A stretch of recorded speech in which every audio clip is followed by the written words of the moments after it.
Oh yeah, we're going to be talking about Star Wars today.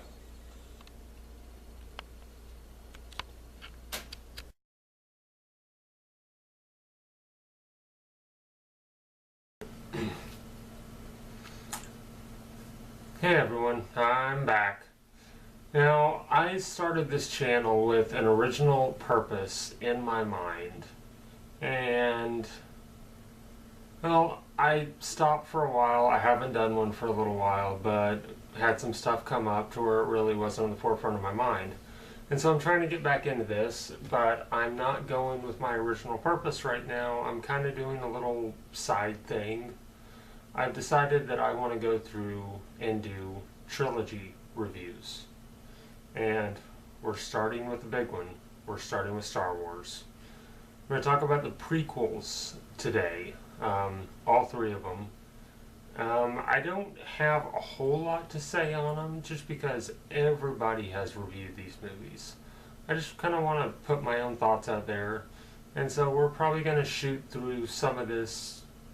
We're probably going to shoot through these pretty quickly. I'll have more to say when I do the next video, which will be on the original trilogy. This is probably going to be 3 parts in total, so hopefully you'll bear with me.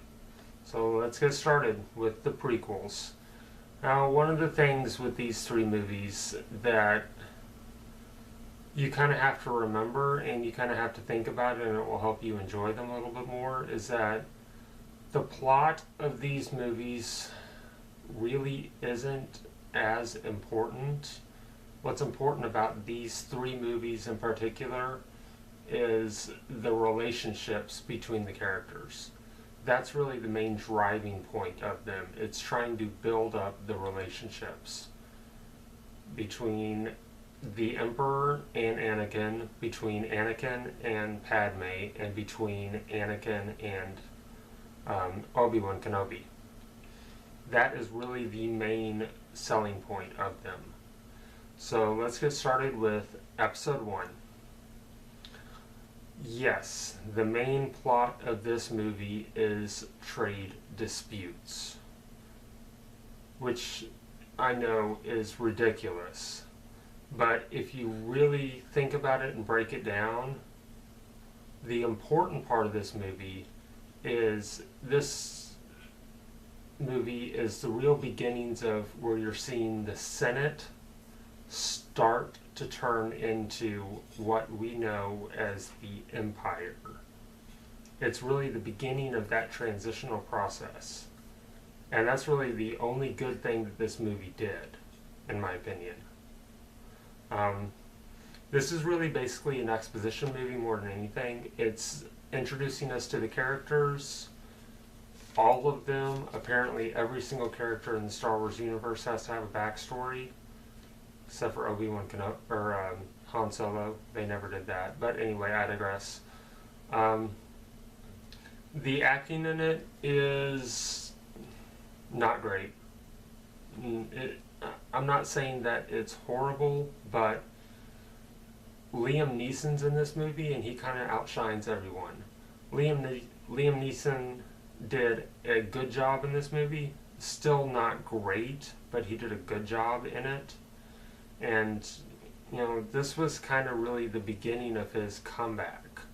So he kind of, everything's outshined by his performance in it.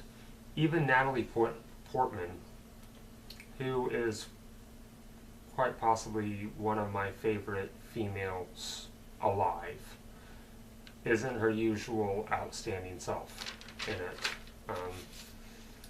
Jake Lloyd is awful, period. Darth Maul is awesome. He was one of the greatest characters that George Lucas came up with, I thought. And it was the worst mistake to kill him off. He should have stuck around for all 3 movies. Jar Jar Binks is annoying as hell, and it was the worst mistake ever to let him live. And that's really all I got to say about episode 1. So, episode 2. The acting is a little better in this one. great improvement all around from everybody involved. Uh, the storyline is better. It begins to focus on the Sith Lords a little bit more, and I like that. Um, Now, one of the things that some people had problems with this one, especially, was the title and the idea of the clones, quote unquote. I loved it. I thought that that was one of the best things that the prequel trilogy did, was the introduction of the clones.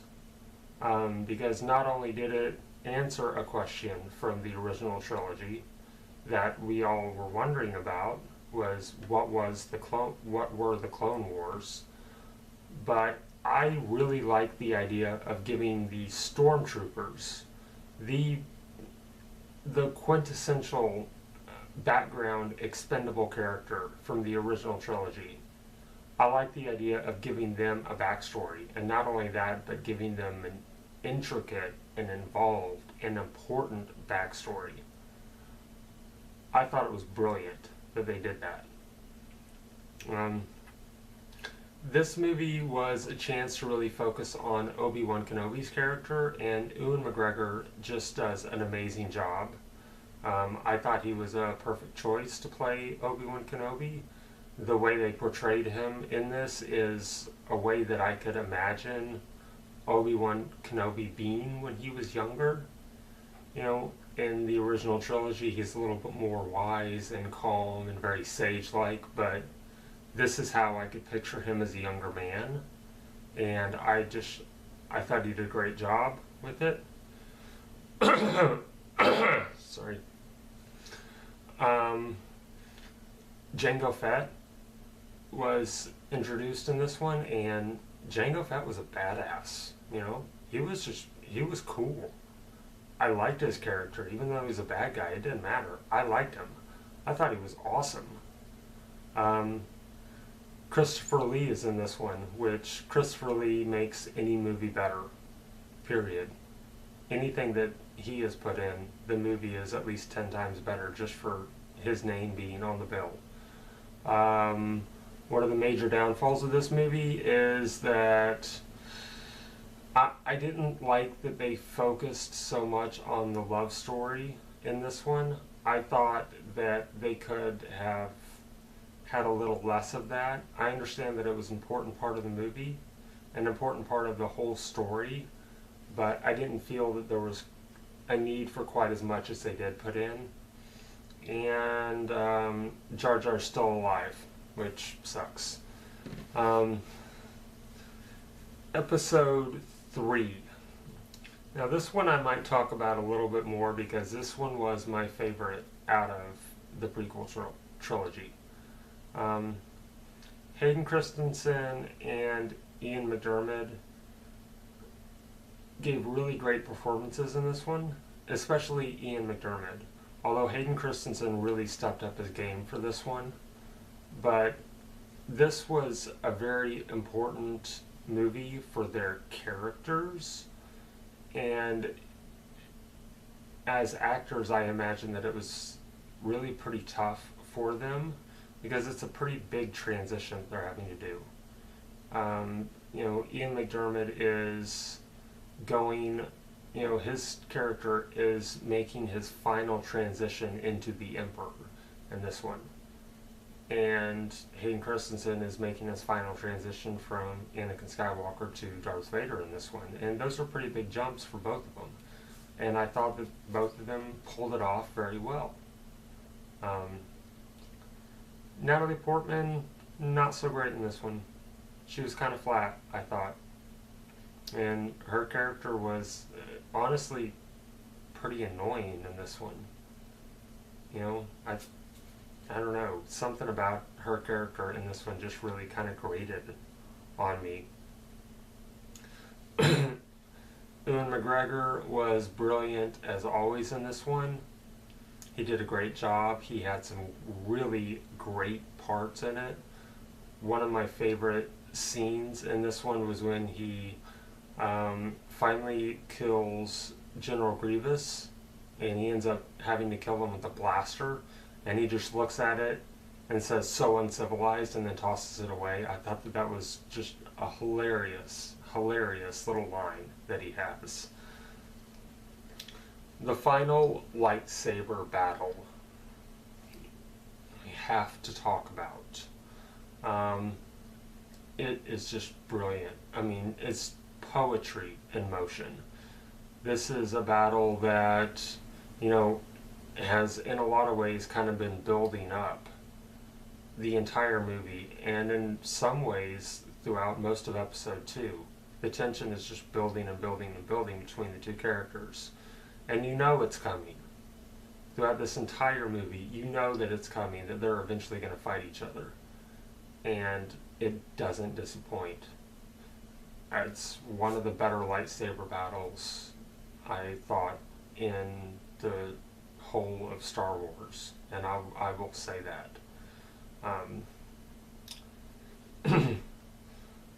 There is a scene at the very end of this one. It is the Darth Vader rise scene, where you finally get to see Anakin as Vader after he's been saved.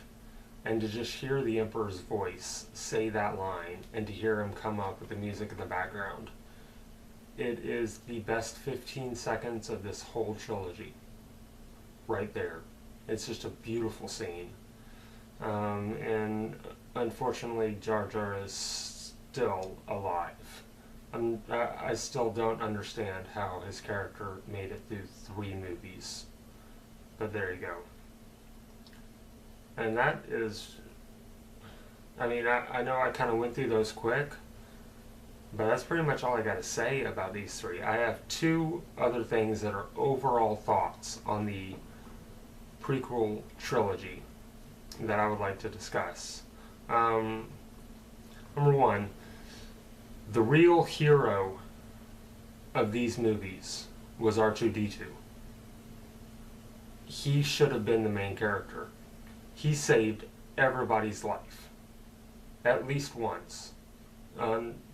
You know, he saved Anakin's life multiple times. He saved Obi-Wan's life multiple times. He probably saved Padme's life multiple times.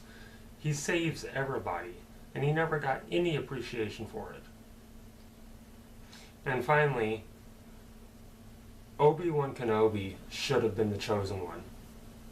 I don't understand why it was Anakin that was the chosen one.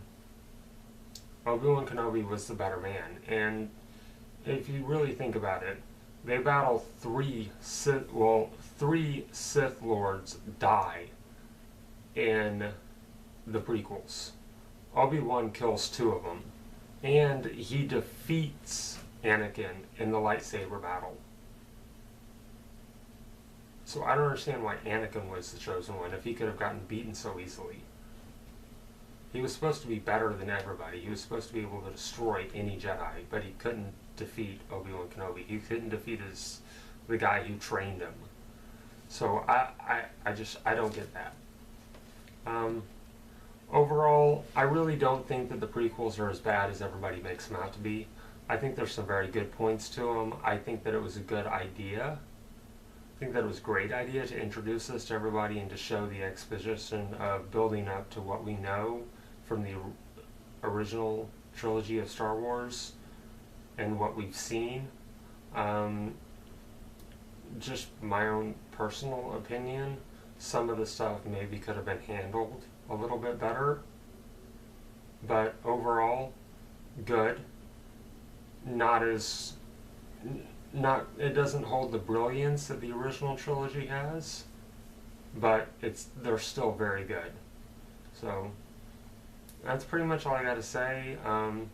Stay tuned. I'm going to do the original trilogy probably sometime next week, and after that I'm going to do a video where I'm just kind of giving some general thoughts on Star Wars and just everything about it. And I'm probably going to talk about what I think about episodes 7, 8, and 9 and what I would like to see in them. So stay tuned. If you like what I do, subscribe to the channel. If not, well, thank you for watching anyway. Bye.